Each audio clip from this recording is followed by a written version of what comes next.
Caro bollette, luce e gas alle stelle, tanto che Latterie Vicentine, il più grande consorzio di allevatori del territorio, si trova davanti a un bivio e prende una decisione: bloccata la produzione di latte a lunga conservazione, UHT in gergo tecnico. A fronte del fatto che per fare un litro di latte UHT veramente dobbiamo portarla a temperature di 125 gradi, capite anche voi che cosa vuol dire riscaldare, e con i prezzi del gas di oggi è veramente impossibile, diciamola così. Avevate già notato in bolletta un aumento proprio per questa produzione? Allora, il mese di agosto è stato il mese dove le quotazioni del metano hanno raggiunto quello che pensavamo fosse impossibile. Da 40.000 euro di bolletta mensile abbiamo pagato di fatto 400.000 euro. Non è stata una scelta facile.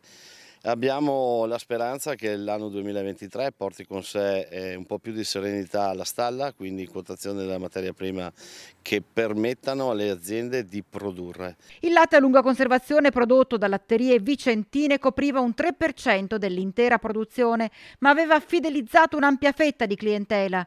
Toglierlo dalla vendita peserà sull'azienda. Mocellin vuole vedere però il bicchiere mezzo pieno. O tagliavamo un po' dappertutto o toglievamo diciamo, dalla distribuzione il prodotto meno ambizioso anche per noi, nel senso che nel produrre cerchiamo sempre di far emergere la qualità dei nostri prodotti.